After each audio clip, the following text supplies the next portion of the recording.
네, 쏴 죽이겠다고 했다.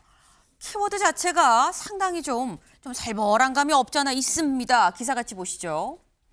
윤, 계엄 2달 전 한동훈 잡아와라 총으로 쏴 죽이겠다고 말을 했다라는 겁니다. 네. 이 윤석열 전 대통령의 내란 재판 어제 있었죠. 요즘엔 윤 전 대통령도 계속해서 재판에 지금 출석을 하고 있어요.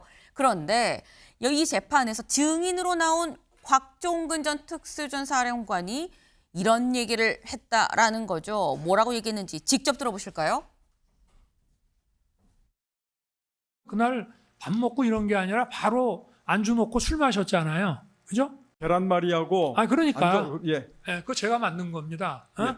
계란말이하고 베이컨 좀 구워놓고 한 8시 넘어서 오셔가지고 앉자마자부터 그냥 소맥 폭탄주를 막 돌리기 시작하지 않았습니까?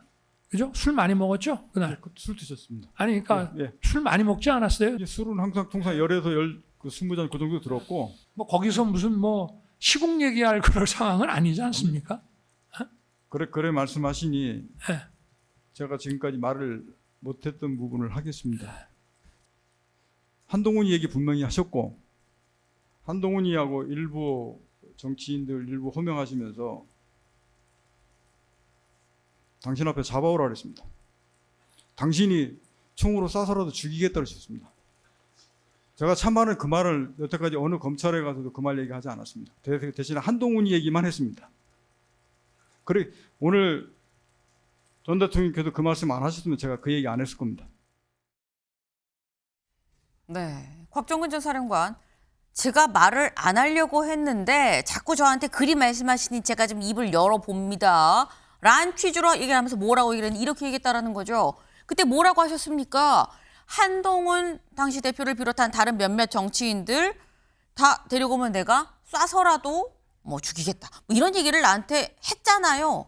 라고 곽종근 전 사령관 얘기를 했다라는 겁니다. 이게 사실 서영수 대변인님 처음 나온 얘기예요. 그렇죠. 검찰 진술에서도 안 했었는데 지금 법정에 와서 이거를 지금 입을 연 거거든요. 네. 일단은 뭐 곽종근 사령관 외에도 당시 한동훈 전 대표에 대해서 체포하라는 부분들은 진술들이 있었죠. 그러니까 그거는 12월 3일 그 당시를 얘기하는 건데 네. 이건 10월 1일 국군 날이면 이게 계엄이라는 불법 계엄이 선포되기 전 한 2달 2달 전쯤이죠. 전이잖아요. 2달 전부터 윤석열 전 대통령의 머릿속에는 한동훈이 정말 잡아다 총으로 쏴 죽일 대상이었다. 그러니까 저는 여기에서 보는 것들은 굉장히 사적인 감정들을 가지고 국정 운영을 했다는 부분들 한 대목과 두 번째는 굉장히 계획적으로 오랫동안 김용현이라든지 그 주변의 사람들에게 한동훈에 대한 여러 가지 원망이 있지 않았을까라는 생각이 들어요. 저는 그래도 오랫동안 20년 이상을 검찰에서 형 동생으로 살았던 네. 그 한동훈 전 대표의 마음은 굉장히 참담하지 않을까 생각합니다. 지금 말씀은 이런 얘기를 지금 한 걸 보면 그 전부터 한참 전부터 약간 계획적으로 계엄을 생각을 하고 있었던 게 아니겠느냐. 그리고 사적인 감정이 상당히 많이 국정에 개입이 좀 됐었던 것 같다라는 이 말씀을 하셨어요. 이 곽종근 전 특수전사령관 그리고 윤석열 전 대통령 어제 재판했었던 얘기 저희 같이 다시 한번 좀 볼까요? 이런 얘기가 오갔던 거죠. 나는 비상대권이란 말을 들었습니다. 10월 1일 국군의 날에. 그랬더니 무슨 말이에요. 그날이 군인들 생일이라서 내가 격려차 불러갖고는 곽 전 사람 오자마자 그냥 바로 막바로술 많이 먹었잖아요. 그 내가 뭐 따로 어디 만찬장 한 것도 아니고 우리 집으로 불러가지고 그냥 계란말이에 베이컨 좀 구워가지고 그냥 이렇게 간단히 소소하게 먹었는데 여기서 무슨 시국 얘기를 할 상황입니까? 라고 윤 전 대통령 얘기를 하니까 그러니까 이 곽 전 사령관이 이렇게 또 얘기를 하죠. 그렇게까지 말씀하시면 제가 검찰에서도 얘기 안 했는데 말 못할 부분을 좀 말을 해보겠습니다. 라고 하면서 한 얘기가 한동훈 등 정치인을 호명하며 한 명이 아니에요. 한동훈 당시 대표 플러스 뭐 누구누구가 있는 것 같아요. 한동훈 등 정치인을 호명하면서 앞에 잡아와라. 뭐 총으로 쏴서라도 라는 얘기를 하지 않았습니까? 라고 얘기를 했다라는 거죠.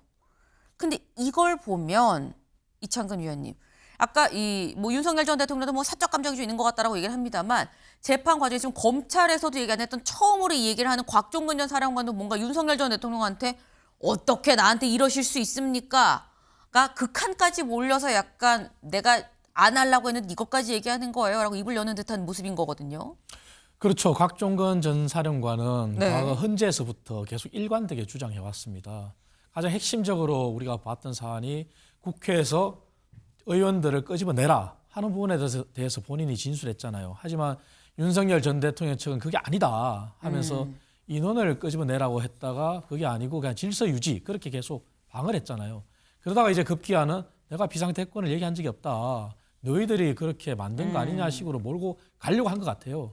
그러다 보니 곽종건 전 사령관은 나의 진술이 맞고 내가 일관되게 주장하고 있다는 부분을 더 확정적으로 얘기하기 위해서 그간에 우리가 알고 있었던 것처럼 한동훈 등을 포함한 정치인들을 네. 비상계엄 때 체포를 해서 구금을 시키려는 그런 정도 사실로만 알았지만 실제 그 전에 이렇게 지시하고 이런 자체가 다 비상대권을 얘기한 증거입니다 하고 제시를 한 거죠. 그래서 곽종건 전 사령관 입장에서는 왜 나를 자꾸 거짓말쟁이로 몰아? 왜 나를 건드려?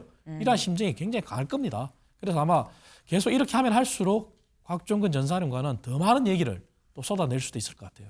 네, 말씀처럼 곽종근 전 사령관이 아직도 얘기 안 한 게 있었어? 더 얘기할 수도 있네? 라는 생각이 아마 어제 보도를 보면서 많은 분들이 드셨을 것 같아요. 근데 여기서는 의문이 곽 전 사령관이 본인 힘으로 얘기를 하죠. 내가 검찰에서도 얘기를 안 했는데 여기 와서 지금 내가 그렇게 말씀하시니 내가 말을 하겠습니다.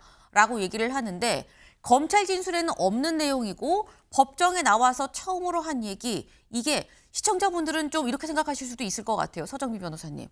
검찰에서 얘기를 안 하고 법정에 와서 얘기 그냥 갑자기 툭 나온 건데 이거 어느 정도 무게 갖고 있는 거지? 이거 믿을 수 있는 거야? 라고 생각할 수 있거든요. 네, 그렇습니다. 그렇게 생각을 하실 수도 있다고 보고 또 특히 이제 윤 전 대통령 측의 변호인단 입장에서도 이제 그런 점들을 지적을 해서 네. 새로운 이야기가 나왔기 때문에 이런 내용들에 대해서는 신뢰를 할 수가 없다라는 주장을 하고 있는 것으로 보입니다.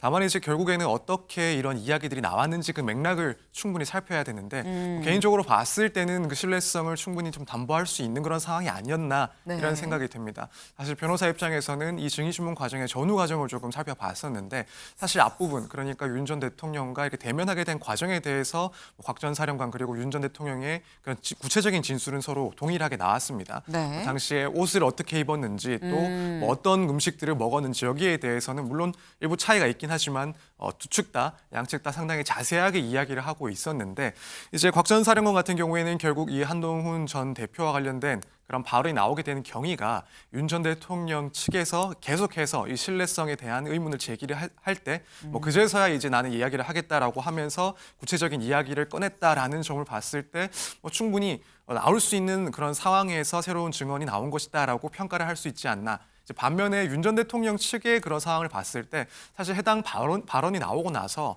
어떻게 반응했는지를 조금 살펴봤는데 네. 윤 전 대통령 입장에서는 뭐 거기에 대해서 전혀 반응을 하지 못하는 어떠한 반박을 하지 못하는 모습을 보였고 또 이제 변호인 측에서도 여기에 대해서 구체적으로 반박을 한다기보다는 뭐 새로운 이야기가 계속 나온다라는 정도로 끝맺음을 하는 그런 모습을 보였습니다. 그렇다면 적어도 좀 예상하지 못했던 좀 당황스러운 그런 질문이었다라는 점은 좀 보여지지 않았나. 그렇다면 결국 양측의 신뢰성을 조금 따져봤을 때는 아무래도 법원 입장에서 곽 전 사령관의 그런 신뢰를 조금 더 부여할 수 있는 그런 상황이 아니었을까 개인적으로 이렇게 판단을 하고 있습니다. 네, 이 얘기가 나오게 된 그 이 전후 맥락을 좀 살펴보면 이 얘기가 누구 말이 더 좀 신뢰를 가질 수 있는지가 나오는데 어제 상황을 봤을 때는 내가 오죽하면 이 얘기를 합니까? 라고 얘기를 꺼낼 수밖에 없었던 그 전후 맥락이 좀 인정이 되고 그리고 이렇게 얘기를 하니까 이 윤석열 전 대통령이 어이가 없다는 듯 피식하면서 추가적으로 무슨 대응을 추가적으로 하지는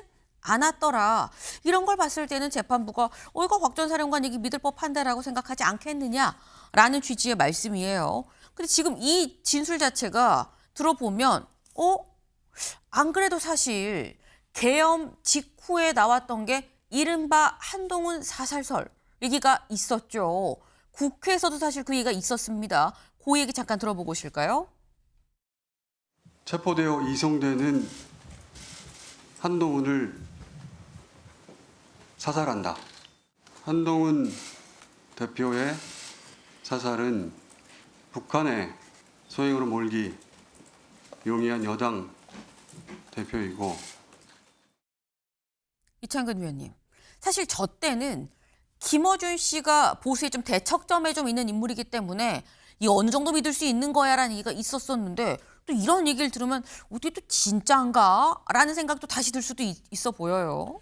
그렇습니다. 김어준 씨의 얘기의 출처가 어딘지는 우리가 알 수는 없습니다만 네. 어제 곽종근 전 사령관의 말로 봤을 때 윤석열 전 대통령은 한동훈 전 대표에 대한 어떤 악한 감정 그리고 그것이 누적됐다고 봐야 되겠죠. 그리고 또 그 이후에 나왔지만 한동훈 전 대표의 자서전에도 보면은 어느 정치인이 나한테 전화해서 정말 너 죽을 수 있다. 빨리 피신해라. 이런 대목도 나옵니다.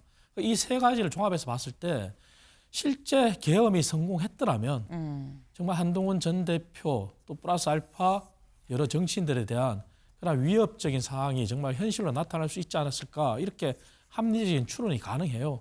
그런데 과연 그러한 부분을 생각했을 때 윤 전 대통령이 과연 대통령으로서 아무리 비상대권이라 하더라도 네. 이렇게 본인과 대척점에 서 있는 정치인들의 목숨까지도 이렇게 쉽게 언급한다는 자체가 만약에 정말 사실이라면 정말 경악을 금치 못하는 그러한 상황이라고 저는 그렇게 생각됩니다. 예. 네. 지금 이게 만약에 맞다고 한다면 뭐 누구 말이 진짜인지 아직은 뭐 명확하게 결론이 나진 않습니다. 일단 법정 증언이 좀 나왔다라는 정도로 알 수 있을 것 같은데 이 얘기를 지금 들어보니까 그때 김어준 씨가 얘기했던 것까지는 뭔가 다 맞아 떨어지는 거야라는 얘기가 지금 다시 나올 수 있다라는 거죠. 사실 듣는 우리도 놀라운데 그럼 당사자인 한동훈 전 대표는 얼마나 좀 놀랬을까라는 거죠. 한국일보 기사 같이 볼까요? 한동훈, 김 여사 단속 비공개로 요청하던 때다. 참담하다라는 심경을 자신의 SNS에 올렸습니다. SNS 내용 자세히 좀 볼까요? 이렇게 올렸습니다.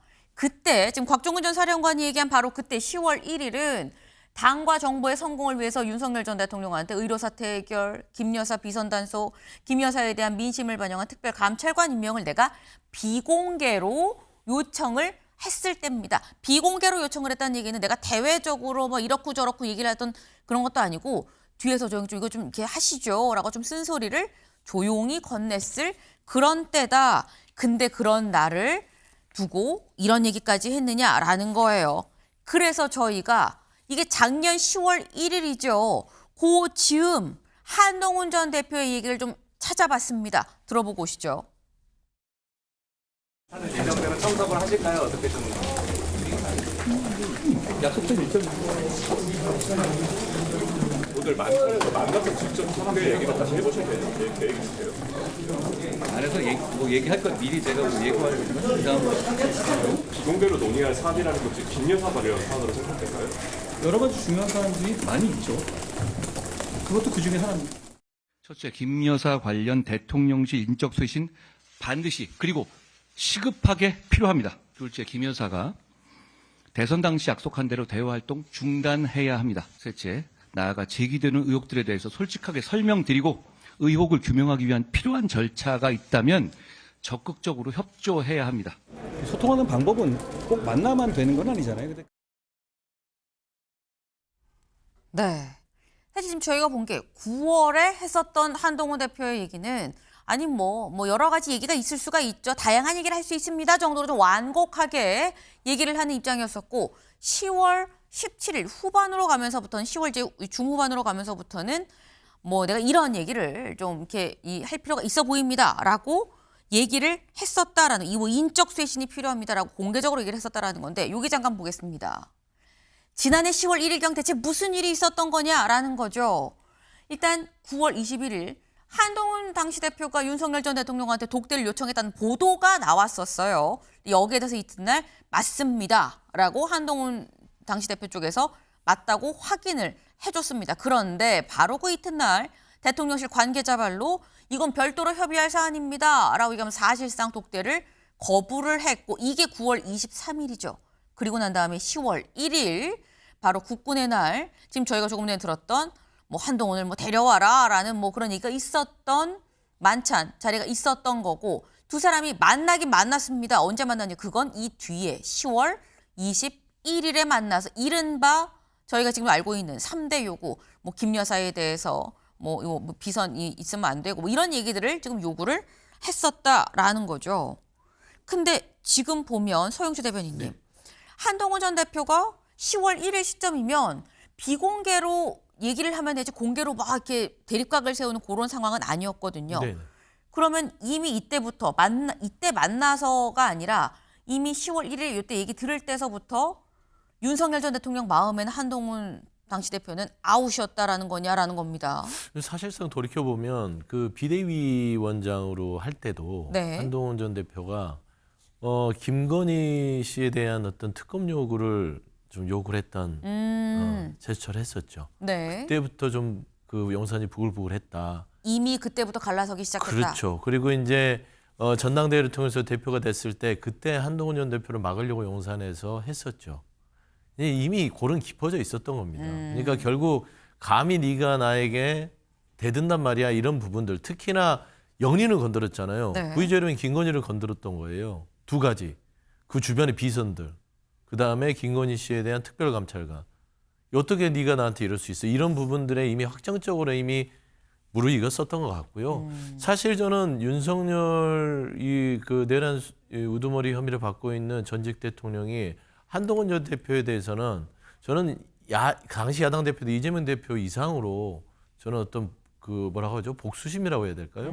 배신감에 대한 복수심이 있었던 것 같아요.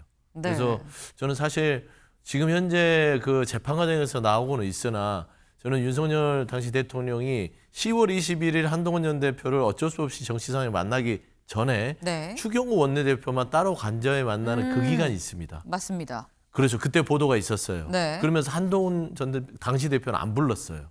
그래서 저는 이런 부분들이 저는 10월 1일에 곽종군 당시 사령관의 증언이 더 무게를 실는 게 아닌가. 그리고 솔직히 술 먹으면서 윤석열 전 대통령이 그 장시간 동안 경건하게 먹겠습니까?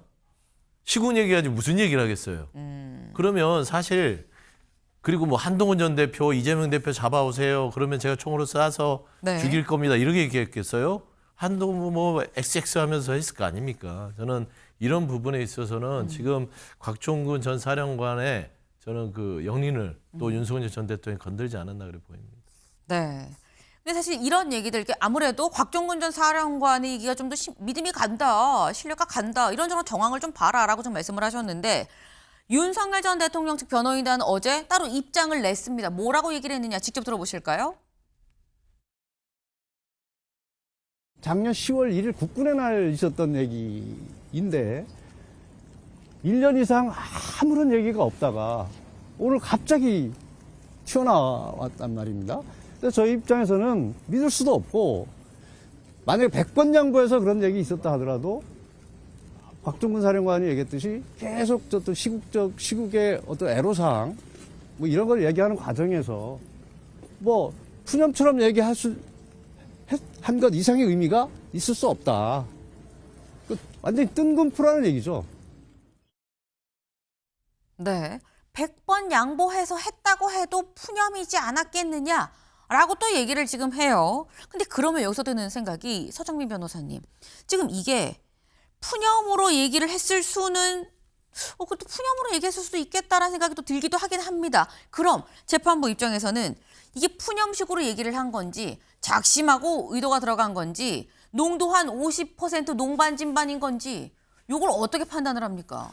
네, 결국에는 이러한 발언이 실제로 있었다라고 했을 때 그 이후에 이어진 사정들이 어땠는지를 보고 다시 한번 소급을 해서 해당 발언의 그런 진위 같은 것들을 확인을 하는 그런 검토를 하지 않을까라고 생각이 됩니다. 그래서 결국에는 이제 재판부에서는 이후에 이어진 그런 비상계엄의 사태를 보다 이제 정밀하게 분석을 하면서 네. 이 결과를 봤을 때 당시에 이 곽종근 전 사령관에게 한 그 발언이 푸념이었는지 혹은 어느 정도 진심이 담긴 내용이었는지 이런 것들을 조금 추후에 다시 소급해서 판단을 하지 않을까 이렇게 생각을 하고 있습니다. 지금 말씀 들어보니까 재판부도 저희가 생각하는 것처럼 그 발언이 있고 그 뒤에 실질적으로 무슨 일이 벌어졌는지를 보고 대략 좀 유추를 하는 그래서 누구 말에도 신뢰가 있는지 신빙성이 있는지 여부를 판단을 한다라는 지금 이런 말씀이에요.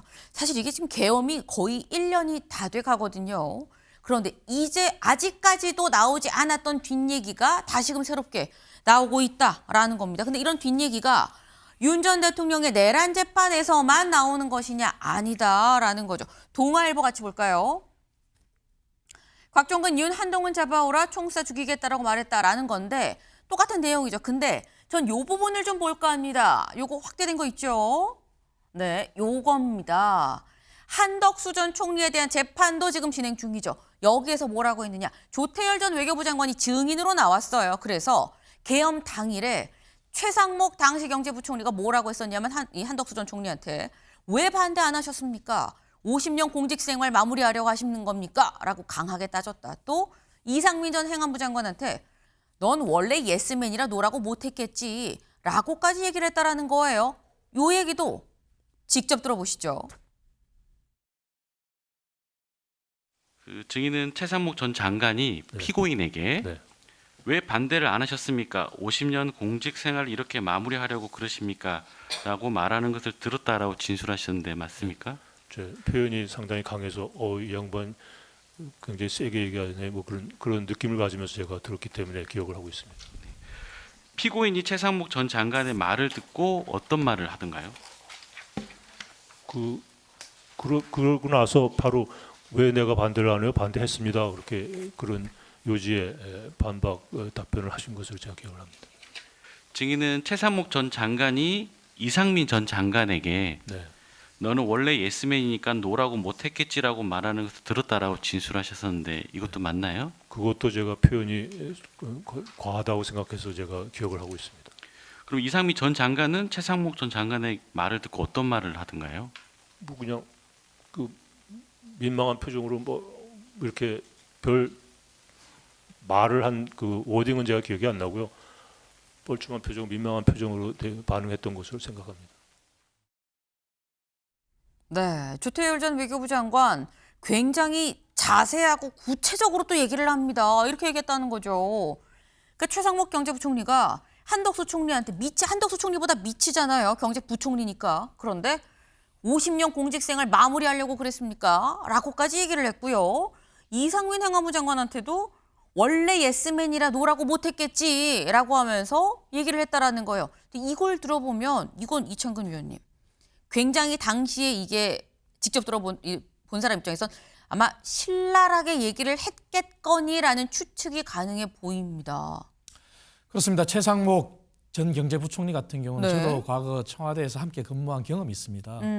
그분의 성품이나 어떤 성격을 봤을 때는 저런 얘기를 충분히 했을 걸로 저는 짐작을 합니다. 그리고 이때까지 언론에 나온 얘기와 이번에 조태열 전 장관의 새로운 진술을 종합해 봤을 때 한덕수 전 총리는 사실은 본인이 처음부터 반대를 했다고 주장했는데 네. 그 반대가 소극적 반대고 오히려 더 가담했는 걸로 그렇게 증거가 다 나왔지 않습니까? 그것이 CCTV에서 증명이 됐고요.